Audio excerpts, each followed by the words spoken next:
Meeting of the Sacramento Environmental Commission will now come to order. Roll call by the Staff Secretary. Laura Nickerson. Here. Stephanie Holstead. Here. Christine Casey. Here. Dr. Anthony DeRigi.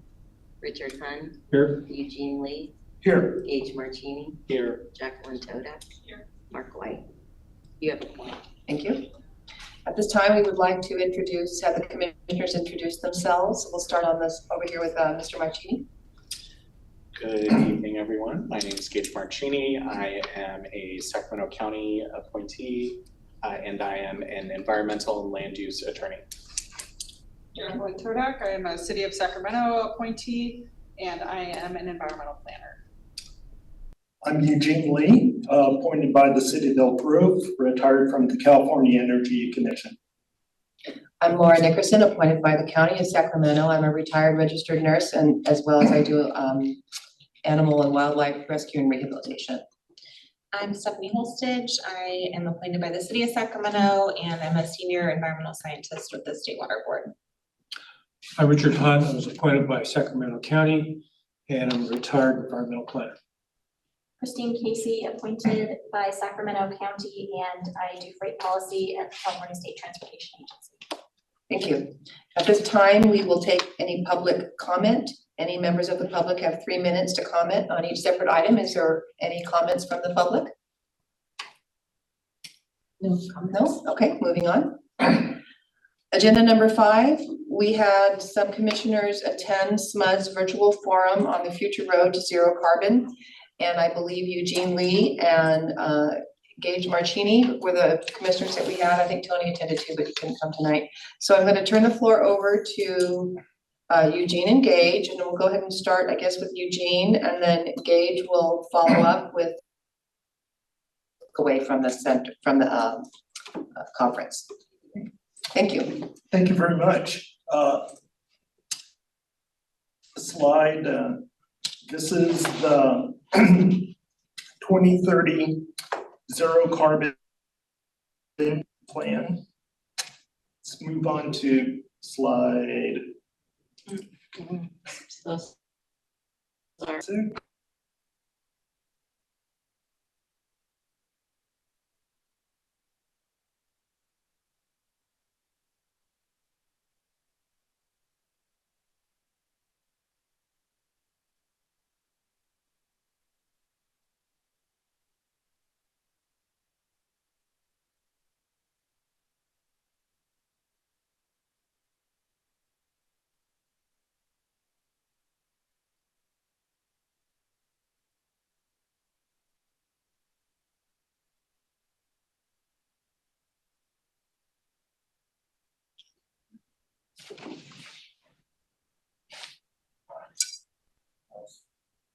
Continue. Yeah.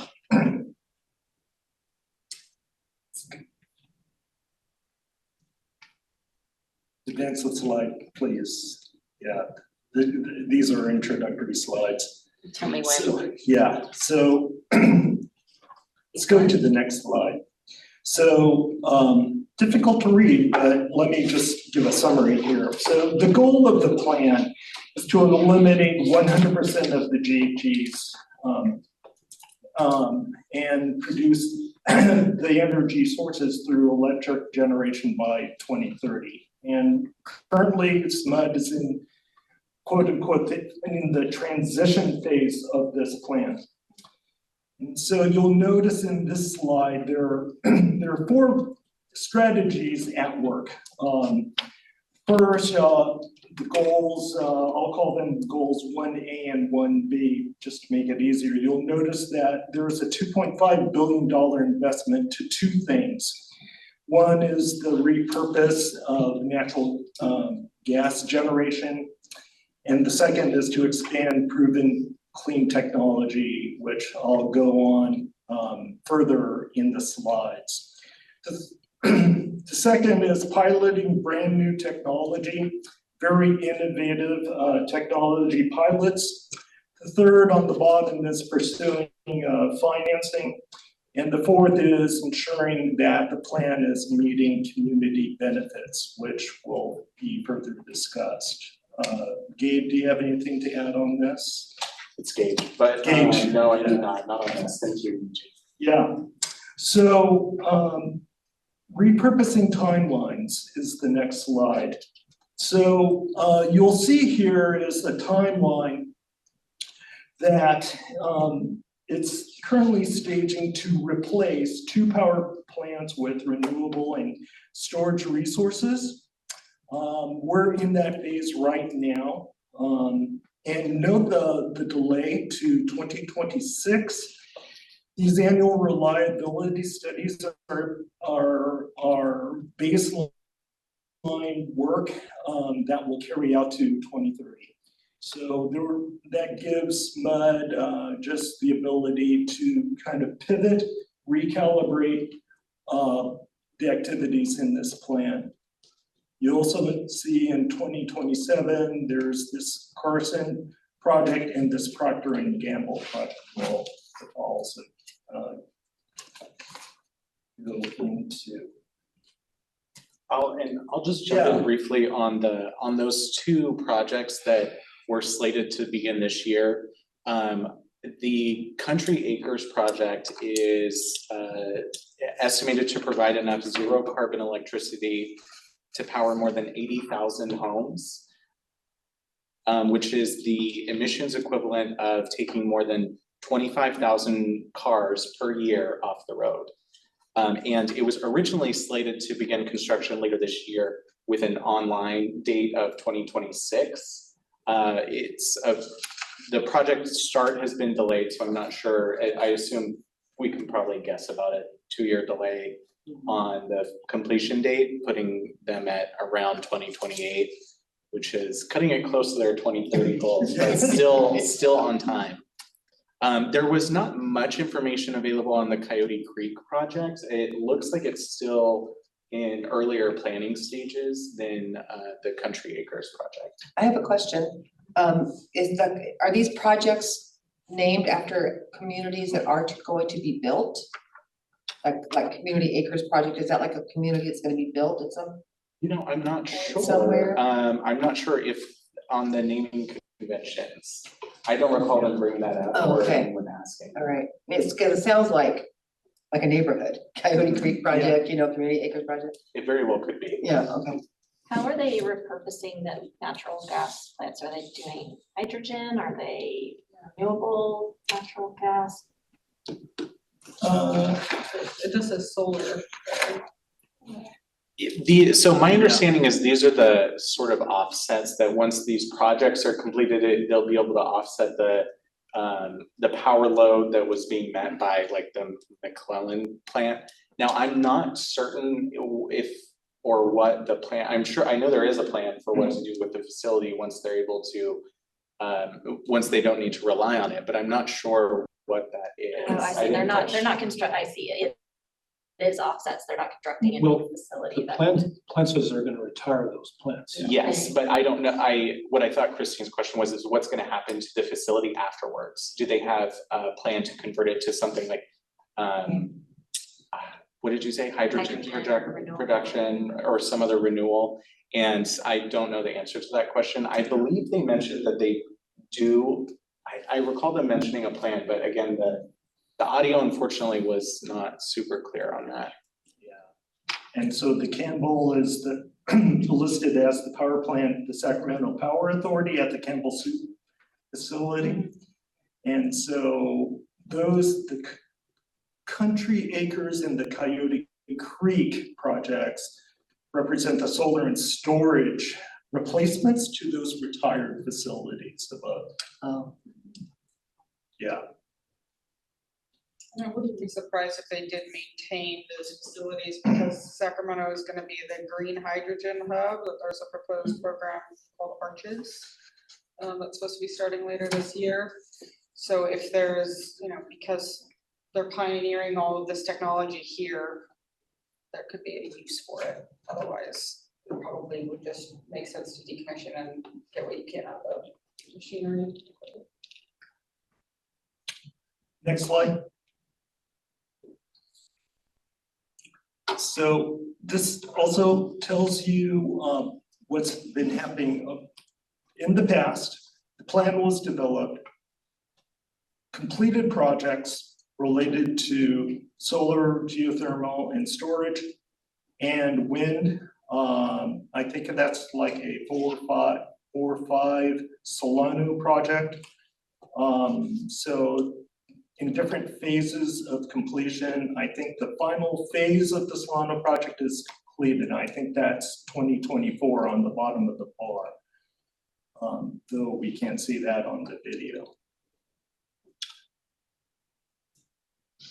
Next slide.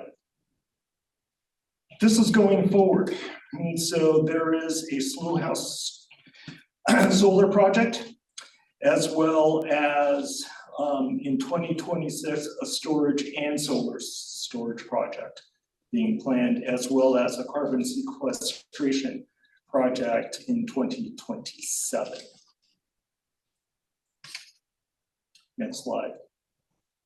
So the other business line was new technologies. And so this was a $2 billion strategy. So these are just 2 examples of the 2 new technologies that have started. The Calpine Sutter Energy Center, it's again staged for 2027 to be completed. And the ESS storage project.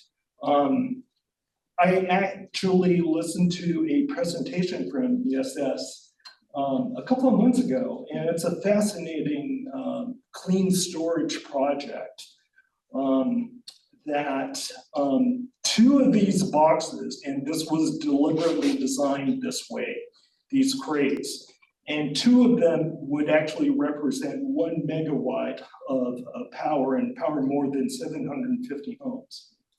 And what's interesting about this technology is that they're iron flow batteries, and so they're primarily using iron and salt water. So they're cleaner than the typical lithium ion kind of storage systems. And so this system, it's being estimated that it can actually be cycled like 10 of thousands of times over 25 years versus just the 4,000 cycles with traditional lithium ion batteries, which are also environmentally hazardous. So I'm personally very excited about this new technology, how it's just a more sustainable way of battery storage. It's not completely cost effective from a business standpoint, but I'm trusting, like many new technologies, that it will become more quote unquote affordable as time goes on and the technology improves. So this is definitely something to watch. Did they give you the impression that this is near implementation, or is it still in it? It's actually started. However, they would not represent that this would literally be a backup. You know, this would be something that would be part of the energy menu of storage to help support SMUD's district and ratepayer needs. But I do believe they said their first phase of that, the ESS project, is supposed to be completed by the end of the year, which is sort of a smaller trial phase. And then I think in a couple years, they have plans to do a second phase of installation of these storage containers that have been fitted to be energy storage. They can also be stacked on top of each other. I was gonna ask that. Yeah, they can be stacked on top of each other, which is, you know, nice for just physical land use. I don't know how high, but I know they can be, yeah. And so the manufacturer, I'd like to say they're from Washington or Oregon. That was intentionally designed. The stackability. The stackability and using those types of storage containers. So it pushed the innovation into existing constructs, right? And to make it more mobile. Reduce, reuse, recycle. Absolutely, you know, hitting all the R's. Next slide. So The $2.5 billion investment that I mentioned to repurpose natural gas. The other side of that, the goal 1B, I called it, is actually to expand this kind of proven clean technology to more of the residential and commercial uses. And so what you could see here is that the goals run the top row by 2030, and as 2023, that's the quantity that has been performed to date. Some of those are very close, and some of them are not close at all. And those were 2023 numbers. Sure. So Yeah.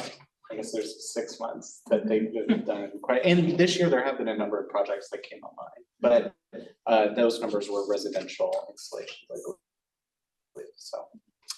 And so getting more specific, this is the types of rebates and incentives that are being outlined on their website. And they still have funds available to provide these kind of rebates and incentives to ratepayers right now. Thank you. Next.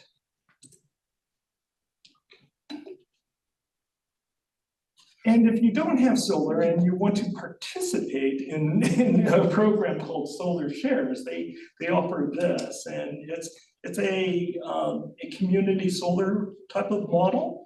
And so a program customer could actually participate in this and be charged about $4 a month in the first year, and then $3.50 the next year. And then the customer's program cost would decrease each year participation in year 6 with absolutely no charge to participate. And then in year 10, they would get up to like a $3.50 monthly credit starting in year 10 off their SMUD bill.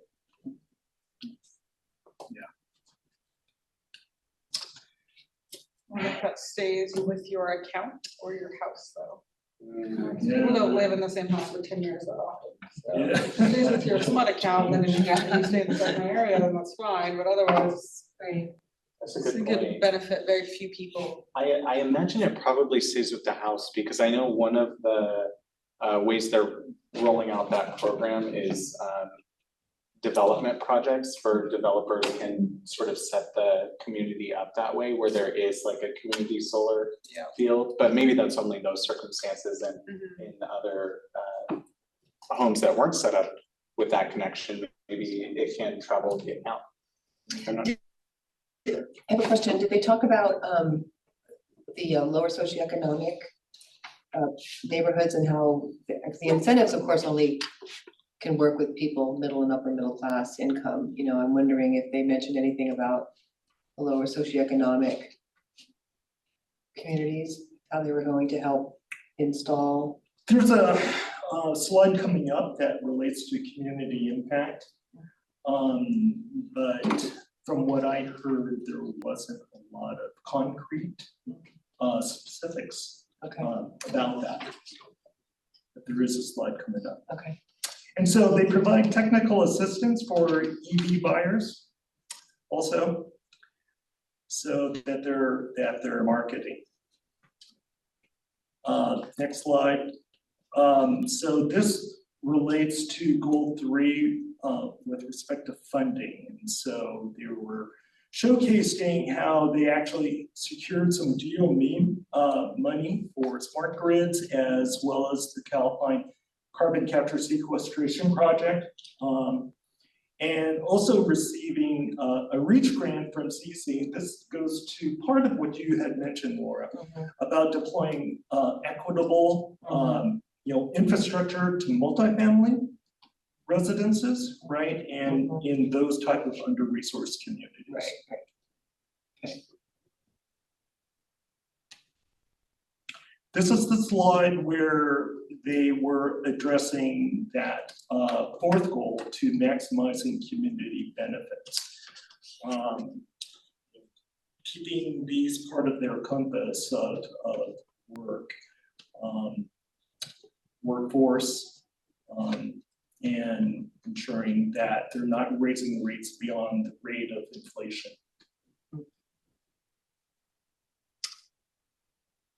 And then they have dashboards available on their website for people to see progress. And then lastly, next slide, are inviting enrollment in their cleanpowercity.org program.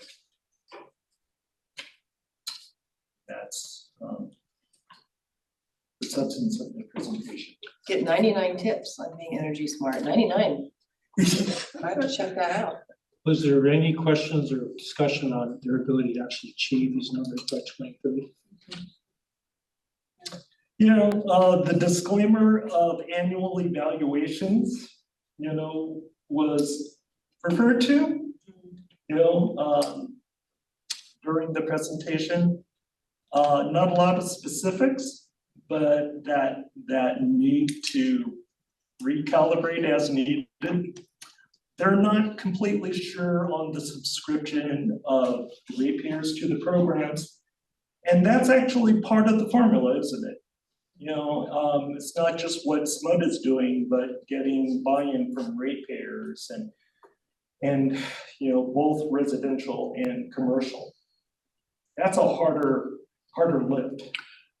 I've heard though that obtaining the last 20% of power production is most difficult to achieve when you're trying to convert from a base power production like a gas turbine to renewables. Because the nature of what they need, the timing and the season and everything else. And I've not heard any discussion from SMUD as to how they're overcoming that hurdle. The last 10%. 10% or 15% or whatever. Right, and that is where in parts of the document, especially on goals number 1, where they had the $2.5 billion investment, it was stated that to result in a 90% reduction of GHGs. It's actually written that way. But excellent point. Gage, do you have anything more that you'd like to add, or your general thoughts about what you took in? I don't have anything else to add on that. But, other than I'm very happy to be a SMUD customer because they really are very much leading the nation as far as taking these steps from a utility company's perspective.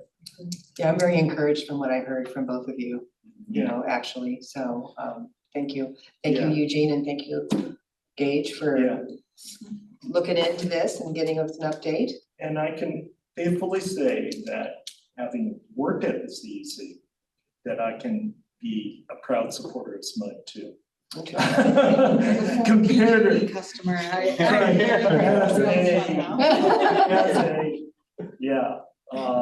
comparatively of the issues that we dealt with statewide at the CEC. Very good. Does anybody have any more questions you'd like to ask? I've got one more, just if the topic of like life cycle analysis came up at all, right? Because if the target is GHG reduction, not necessarily just energy transition, there's gonna be a huge uptick in GHG emissions during construction of all of these facilities. And if they talked about how they're offsetting that, or how long they anticipate the construction to gonna be offset by the energy transition. If anything was mentioned. I don't recall anything on that. And in fact, the only thing I really recall on life cycle was the discussion about the 25 years for the shipping container storage. Okay. Seems like it should be an important part of the conversation. Maybe it is, and they weren't Yeah. going into that kind of Yeah, detail okay. for this. And listening to the company on that technology, it's not just in this area, it's they're certainly making inroads in other parts of California. So Jacqueline, what you're saying is there's gonna be an uptick before it can actually come down when you're Yeah, doing all this absolutely, right, stuff. construction, it emits Yeah. a lot of greenhouse gases, and so does the fabrication of all of the equipment for solar and wind farms and any other.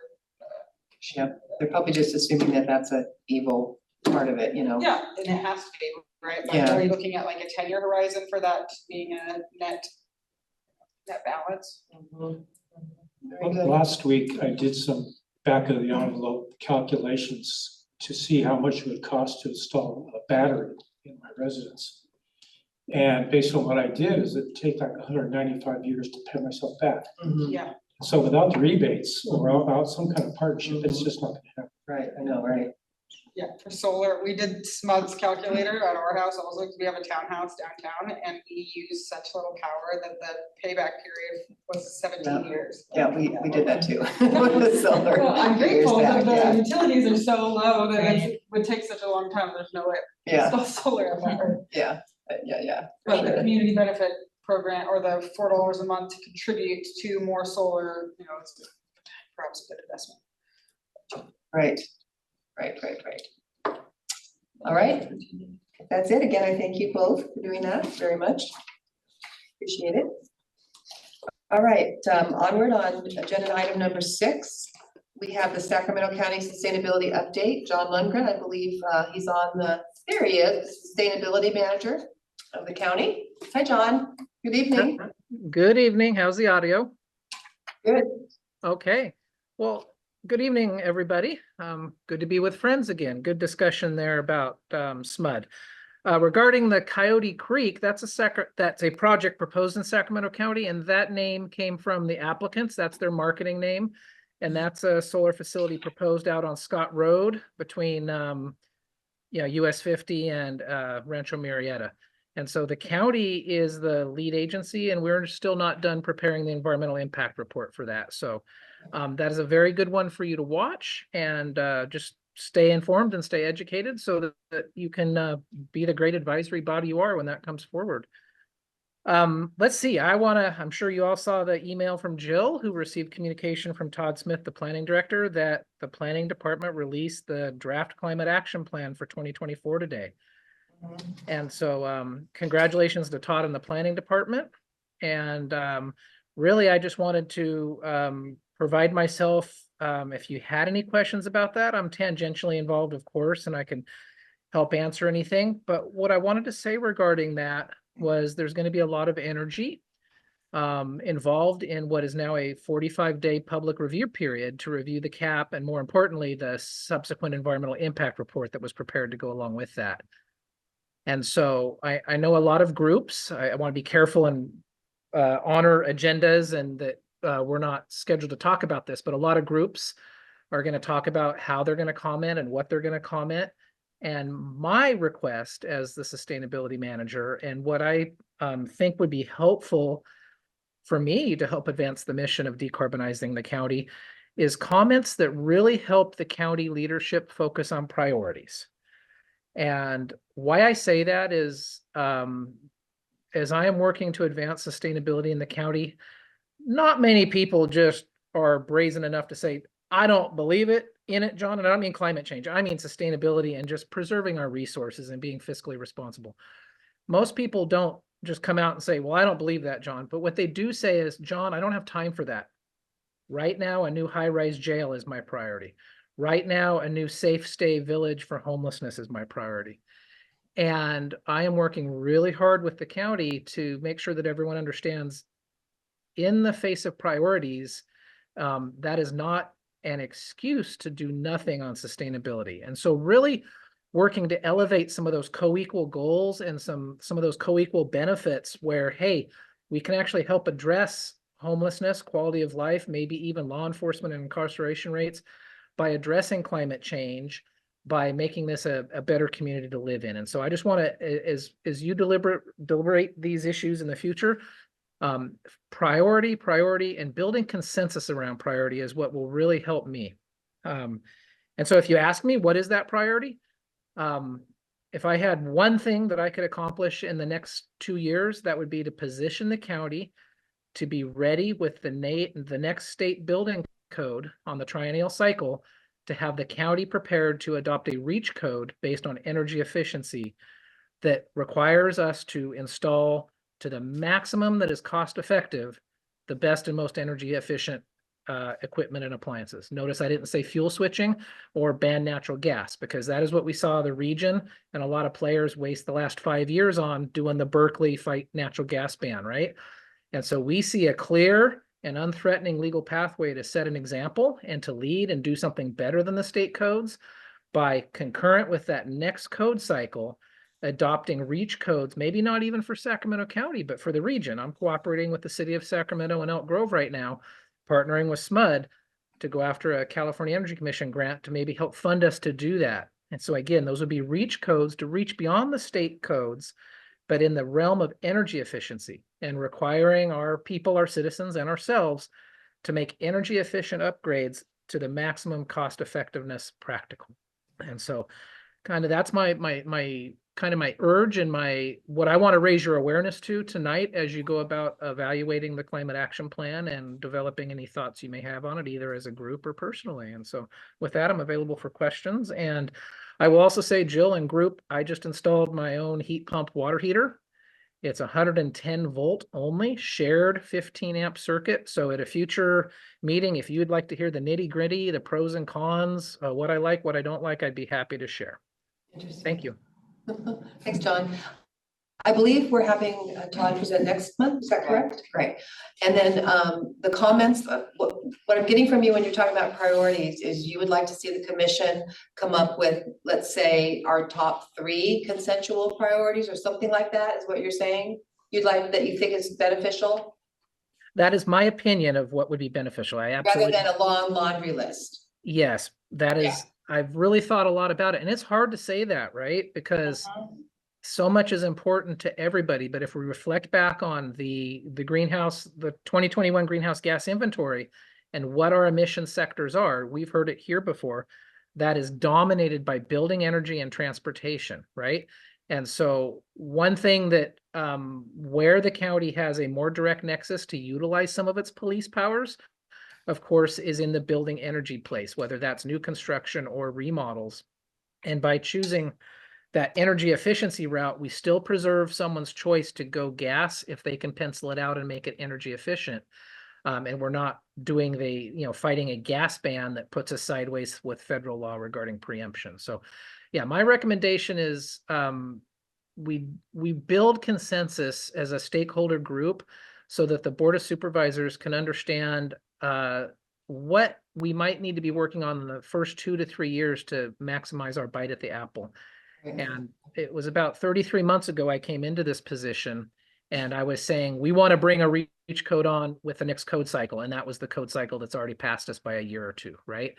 And so we've got to start that now so that we can get everything in place and the stakeholder process and the informed public discussions and the community benefit discussions that you were having tonight about SMUD and lower income communities. So we can bring that all to bear in appropriate, transparent, and public process that's informed by our public and bring it that way to a decision that the Board of Supervisors sees. In my opinion, I want a 5-0 vote. I want this to be so well thought out and so clear that this is in the climate and the financial and the socioeconomic benefit of the county and the region, that it's a no-brainer 5-0 vote. And so, yeah, very much so a top, 1, 2, or 3 from any stakeholder group, because I don't want to pretend to give any group direction, please. I'm not doing that. But as the sustainability manager for the county, analyzing what has and hasn't worked in the last 33 months that I've been there, it is a lack of prioritization, both on our part. I take accountability for that, and I want to help the county prioritize things, but also I need our stakeholders to help us prioritize because everybody wants everything. And if we can, again, talk about those co-benefits where our homeless advocates and our housing advocates and our environmental advocates, we can come together and talk about co-benefits. I think we have some there with regard to these energy efficiency ordinances. And again, really neat things that we might do in partnership with SMUD for incentivizing what can happen at multifamily or those places where a landlord just doesn't have the incentive to make an improvement, because really the tenant is paying that big expensive bill for that inefficient, not central or split heat, air conditioning or gas burning wall heater. So that was my sales pitch. And again, just thank you guys for the work you keep doing, and just seeing the task force go through this and now the SEC going through it. I can't stress enough that the diversity of thought is what's going to help this succeed, right? When it is, you know, the members sitting in front of me that I see on the screen, the 13 members of the task force, when we start to build that consensus, I think that'll be something that makes it very easy for the board to see a pathway to take some immediate action. Great, that sounds good. Is there any other questions or comments from the commissioners for John? When does the public comment period close? When does the public comment period close? 45 days from today, and this is July, August. I want to say that's turning out to be the end of September, because I don't have a calendar on my wall here in the house. September 29th, possibly. August, yeah, August. August. Okay, Yeah, but excuse me, it's August after 29th. the presentation next month. Yeah, and I was gonna also ask the commissioners to please look over the climate plan that Jill sent out before the meeting, if you can, for next month, so that we come prepared. And we can build on what Todd is saying, rather than this is all new. So we can get moving on our recommendations and priorities after that. Because we only have 10 days to submit a comment after that. To submit comment. It's the end of September, End of August is 45 when days the, from yesterday, yeah. end of August. so it's gonna be the end of August. so we will only have like So a can we week. take action at the next Right. meeting? Can we agendize it as an action item and come to a consensus during our meeting after the presentation? We're gonna have to. We'll send out, yeah. So we should discuss, we should discuss at the next meeting. Okay, You could also choose to form a subcommittee to do some. we'll have to see how what we think after we read everything and Well, we we have the can meet presentation. in advance, or at least the subcommittee can meet in advance. Right. Set up some thoughts. Oh, I see, okay. To draft a letter to. I think that would be the best course of action, is for us to, for at least somebody or some few of us to show up to the next meeting with some sort of baseline ideas, and then we can get more information and ask specific questions during the presentation, and then we're not, trying to rush something out in a week. Right, and also if people could send comments to Jill, and the subcommittee could discuss that as well. That's a great idea. Okay, do we have any volunteers, like maybe 3? You can have up to 5. Okay, I can do it. okay, we have Stephanie, we have I'll volunteer. Eugene, we have Richard. Anybody else? You can have up to 5. I'll do it. Gee, okay, page 2, that's 4. All right, and then your tasks are to read the climate action plan and to have at least one meeting before the next commissioner meeting, is that correct? If you need more than one, I guess you can. And Jill, you can help arrange the Zoom meetings for them? Okay, so approximately what, like 2 weeks from now, maybe? When you would look at your first Zoom meeting? And who's gonna be the lead on the subcommittee, so I don't know who to call upon? Richard, okay, that's fine. You might want to look at our previous comments that we put out Yeah, on I think that's a good CAP idea. 2-3 years ago, I think. Yeah. Because they're still kind of relevant, because I was looking at them to see if they've actually addressed them at this point. I haven't followed up on that yet. Jill, can you round those up and send them around? Richard, was it comments on the EIR or the CAP? On the cap, yeah, the EIR is just now on the street, it's all on the cap previous. And we did have a meeting online here, and we were doing the Zoom meetings. And there was a lot of participation from interested groups the last time we did this. Mhm. They must have had 7 or 8 people speaking. Okay, Interesting. okay, Richard will be the lead, and we have Eugene, Gage, and Stephanie joining Richard. Yeah. On that. Sounds good, okay, so that will be on the agenda for, I really want all the commissioners to read, telling myself, put it on my agenda, read that plan. Okay, thank you, John. We are getting our act together here. Thank you as well. Get ready. All right, so agenda number 8, we have the EMD Director's Report standing in for Janeo. It's Rolando Real. I believe he's on there. There he is. Hey, Hello, good evening. good evening. How's everyone doing? Good. All right. I only have a few updates for this evening. So we had a big weekend of events. As you may know, California State Fair will be running all the way through July 28th. Our inspectors were out there over the weekend. We inspected over 150 booths with about 16 specialists working. We also had the air show, so it was double event, big events for us this weekend, and we had about 40 food booths there as well too. EMD is currently working with the PIO's office. We're looking into creating short video clips to be able to promote our programs at EMD.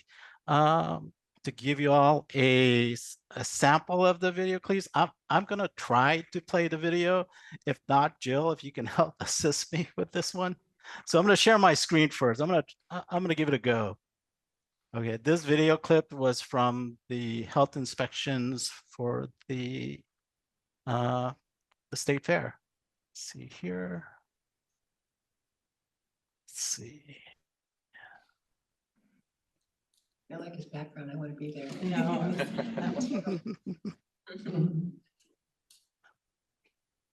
Can you see my screen? And I think I have to do a volume kind of thing here. We see black. It's, yeah, It's black. some sort of player. media Yeah. player. Okay, are we all ready? Yeah. I'm just hoping the volume works. Here we go. Okay. We're not seeing anything. Oh, there it is, Orlando. No volume though. Ah, I think if you stop sharing and reshare, there's a setting, when you click the arrow that says share with sound. Do you want me to give it a try? yeah, it's a really cool video. Okay, I'll give it a try.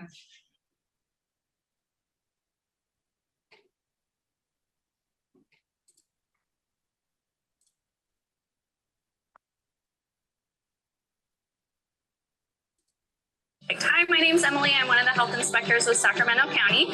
Today we're out here inspecting the food vendors at the state fair. Just like all the restaurants in Sacramento County, all of the fair food vendors need to follow California Health and Safety Code, and we're making sure they're doing just that. We want the public to know that we have inspected all of the state vendors today, and they have passed their inspection, they're permitted, and they are safe to eat at.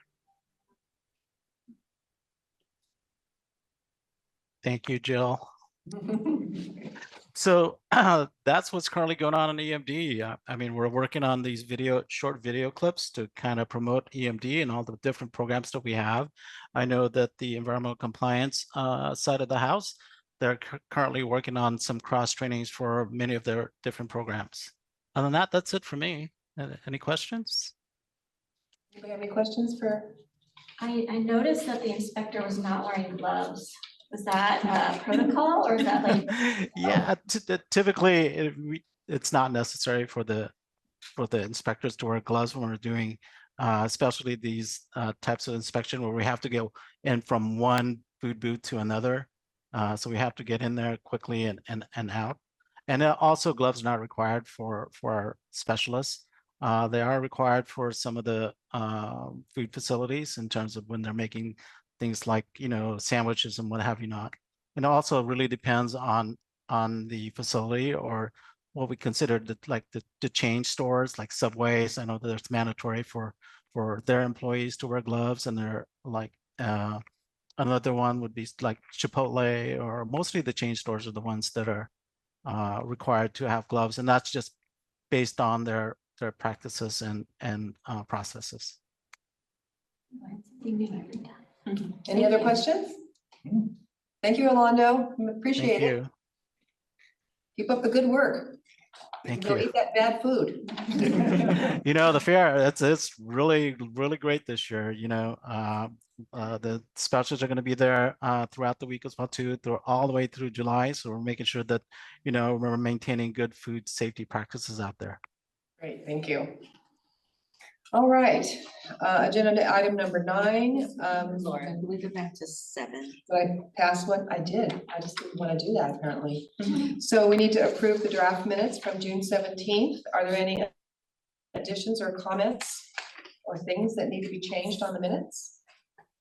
If not, can I have a motion to approve? I move we approve. May I have a second? Okay, go ahead and take roll. Laura Nickerson, Aye. Stephanie Holstich, Abstain. Christine Casey, Aye. Richard Hunt, Aye.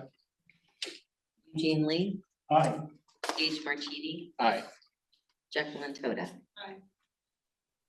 Passes, motion passes. Thank you. Okay, carrying on now. Item number 9, so commissioners that are assigned to any issues or agencies, I know that now everybody has signed up at least for one. Many of you have signed up for multiple agency monitoring. I want to thank you all for doing so. Do any of you have any issues you'd like to bring up from any of the agencies you're monitoring? Yes, Richard. Yeah, one of the agencies that I'm looking at is the County Parks and Recreation Department, and they're also the county's Fish and Wildlife Commission. Kind of it's two things. Anyway, this didn't happen in the last 30 days, but I think it was the last 6 weeks. They have filed a certificate of consistency to review the adequacy of the new 2024 salmon American River Salmon and Habitat Improvements Project. Okay. And it's actually being proposed by the Water Forum, which I understand Gage is reviewing. So, but anyway, the plan is to have a public involvement program, process, a virtual session on July 24th. And it's open to the public to review the plan and comment on its effects and its expectations. So it's a pretty big deal. It involves many acres of habitat improvement along the river, extending from, I believe, Hagan Park all the way up to the Nimitz Fish Hatchery. Nice. So it's a follow-on to the 2023 program, which they did for downriver. So Is the purpose to have more salmon be able to come upstream? it's more purpose to have more salmon nesting areas. Nesting in the nesting. Reds. Okay, nice, nice. I'd like to add though, just as in the hatchery, they are donating lots of fish to my wildlife center for all the errands that we've been getting lately. And I thought that was very nice. The staff just go up there and they get buckets of fish donated from the hatchery. So props to them, props to them. Anybody else have any comments? Yes, Gabe? Jumping off of, two of the entities I'm monitoring are the Water Forum and the American River Parkway Advisory Committee, who partners with the Water Forum on their annual habitat restoration project, which, as Richard has mentioned, their 2024 project is for fall run Chinook salmon and steelhead trout. And the location of this habitat restoration area is on River Bend near the Harold Ritchie Memorial Bridge. And they will be restoring 5 acres of spawning habitat and 3 acres of rearing habitat for juvenile fish, and additional hiding and resting places for juvenile fish, over 2 acres of enhanced riparian landscape, and the construction is currently scheduled for to begin the end of August and go through October. And as Richard mentioned, there is the virtual information session on July 24th at 6 p.m. Nice, very nice. Nice. Does anybody else have anything to report? I monitor, one of the agencies that I monitor is the City of Sacramento Community Services. And they just also published an EIR and are having a public comment period on the Stockton Boulevard plan. So I think that's gonna be a pretty big overhaul of that area. I flipped through the executive summary. I've not had a chance to, read the EIR in detail, but Are they changing the whole area or just the road? well, there's a bunch of, they're gonna try to incorporate multimodal transportation down Stockton Boulevard, so I think they're gonna put a SAC-RT line down it and have some transit centers. I think that's the plan, based on what I saw, like some of the graphics and things like that. Nice, So public comment period is currently open. That was published last week. Or the week before. nice. I used to take that road quite a bit to go downtown when the freeway was really bad, which is almost all the time, so I'd be interested in seeing what they're doing with that. I think similarly, I believe the city of Sacramento is updating their roadway design standards right now, and one of the big target areas is transportation, having protected bike lanes, and just trying to figure out what our standards need to be on all of those. And there's a big debate going on right now about addressing these standards from minimums, which is sort of the traditional way of doing it, or there's been some community encouragement or pressure to look instead at maximum vehicle road, either lanes or widths. I see. But that is an ongoing forums. I don't have the dates handy, but just something that, Related. Yeah, good, good. Great news from the city of Elk Grove. Okay. They were an award winner from Caltrans Sustainable Transportation Planning Grant, $441,000, and they're using it to develop a heat resilient transportation implementation plan. And so essentially it's going to be focused on urban heat island mitigation. And so identifying specific actions related to cool pavement technologies, increased shading needs, and minimizing that urban heat island effect in sidewalks, trails, transit stops, parking lots, and identifying needed updates to various city ordinances and guidelines and design standards. So, yeah, this was in the local news in the city of Elk Grove, and I saw that the city of Sacramento was also looking too. Very good. Is that a state grant or a federal grant? Do you know? Yes, it is a state. Okay. Caltrans. So Caltrans, Yeah. great. You know, that urban heat is very real, and I learned it Yeah. years ago, with my bird watching hobby, that you watch all the crows flying in that certain direction. If you watch them, especially in the winter, you'll see them all going toward the downtown. And that is because the downtown area is where they roost, because it's 3 to 5 degrees warmer through the night because of the concrete warming. So it's a very real thing. Oh, I see it all the time, because I live downtown and it's all heavily treed and great, and then I go to Arden to run an Yeah. errand and it's 8 degrees warmer. Right? Yeah, right. is there any update on that, the tree canopy, Urban forest plan. urban forest plan? Cause that's one of the Public issues comment that very is. closed at the end of June, so Okay. it might be a little while before there are any additional updates. Another great idea. That was just for the city, right? That didn't include Elk Grove, I don't think. And it's for just city-owned trees. Yeah. Not the general Okay, public yeah, streets. sure, they can't really mandate private property. You're right. Anybody else? So I would like to recommend, if you haven't already, whatever agencies you're monitoring, get on their email list, as well as review their upcoming meeting agendas. That's the way I, come across stuff. So if you haven't already, go ahead and do that. Okay, that one being done, very good. Thank you for all the information, guys. Appreciate it. Commissioners' comments, this is agenda item number 10. And the first thing I'd like to say is that it was brought to my attention that to make a recommendation to all of you commissioners that when we have a presenter, at the end of it, we are very generously asking, how can we help you or what can we do? And sometimes the presenters are like, I don't know, because they don't know what our jurisdiction is and how much we can or can't do. And so it was suggested that instead of saying in an open-ended, how can we help you? Is rather to actually ask them, is there a program we can support? Is there an action we can take? Is there a letter? So that they know more specifically what we may and may not be able to do, rather than just this open-ended question. I don't know if you guys get what I'm saying. I think the chair should do that. The chair should do that. I should be my. Okay, Richard, adopted.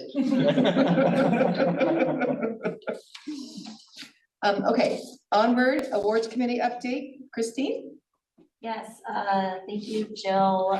It was brought to our attention that the PDF form was not fillable, so Jill fixed that. I thought it was, I swear. It was, it got corrupted. Okay. Yeah, because I checked it before I Yeah. notified you, yeah. Okay, so that was fixed, and I know Laura has got some leads on. I do, I have some applicants, So leads. appreciate that. Jill reshared the spreadsheet for tracking requests for applications or outreach that you've done. And otherwise, we're just on a holding pattern until submissions close at the end of August, at which point our subcommittee will have slightly more hard, fun work to do in going through the applications. And we have a rubric set up from last year that we can use or adjust accordingly if we want to maybe dig that out before the deadline ends, just to look at it and see if any new fresh eyes have any ideas on the scoring for that. But otherwise, that is all for my updates for the award subcommittee. And actually, are we still planning on doing it at the meeting where we're in the board chambers? That's reserved for October. All right, thank you, Christine. I would also suggest any of you that have any kind of leads at all, just email them directly, the fillable. You sent that out to everybody, right? If I remember right? Just email them directly that fillable and just say, here, it's 1 page, just fill it in. This is what I'm gonna do with the couple leads I have. So we'll have to make a big push for that in August for sure. Okay, so already did that. So everybody has, I think most all of the agencies are signed up for now, right, Jill, from what I looked at? Yeah. And everybody has at least 1 or 2 or 3 or 4. Outreach subcommittee formation discussion to increase awareness of the SEC mission. Now, we must have discussed this last meeting, right? So fill me in. I think we brought it up and then did we table it for more the feedback? It could have been, I should remember, I was chairing last meeting, we kept it pretty quick.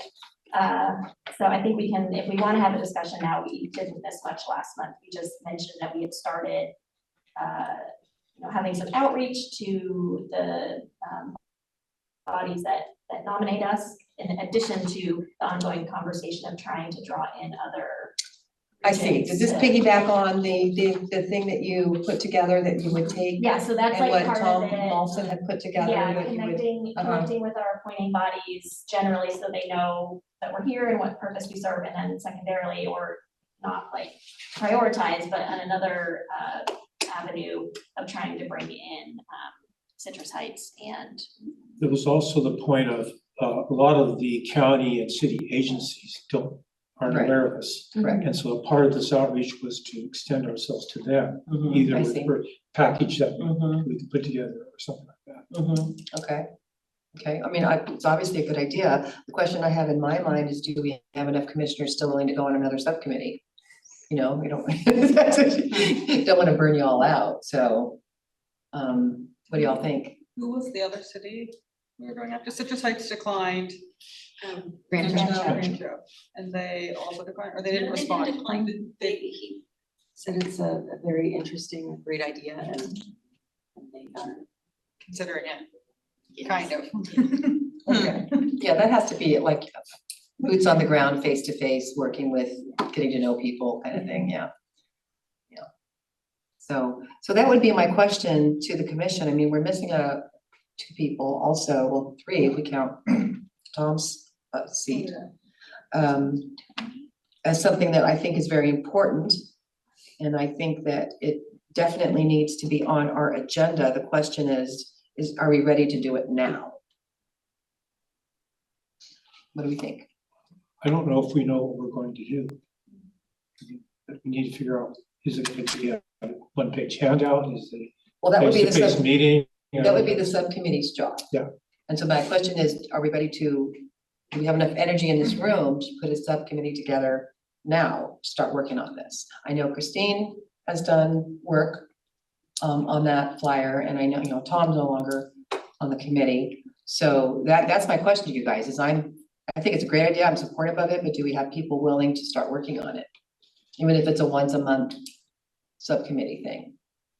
And does Jill have enough Zoom links? Unlimited. Okay. So what do y'all think? I do feel bad, I'm already skipping like every award subcommittee for, Yeah. We haven't had too much to discuss. I know, but No, even it's okay. if we did, I'm like, Yeah. not available. Yeah. Yeah. Right, so that's my question, is if a good idea is what we have to have people that have the passion and want to back it up and put the time in for it. Would we be putting it off too much if we left this meeting with, why doesn't everybody in the next month brainstorm some ideas for what the subcommittee could do? So maybe the subcommittee has more of a direction. And then see next month. Is there anybody that's interested though in like in like heading this up? So in other words, is there a lead that would be interested in at least putting together what they think the subcommittee would be? I can do that. Okay.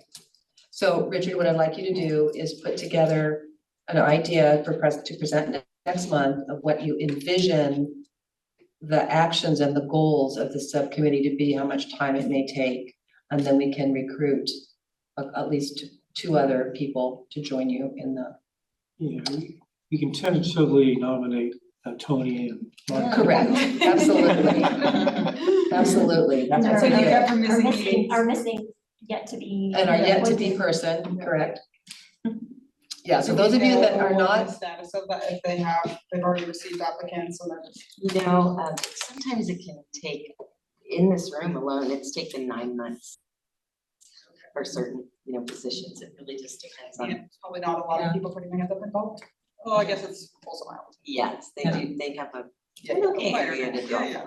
look at somebody. So if you're not on a subcommittee right now, I want you to think about if that is something that might interest you, and then Richard can present what his vision is of it, which of course, that can change as the committee gets together, subcommittee gets together, and then we'll put it on the agenda for next month to discuss that.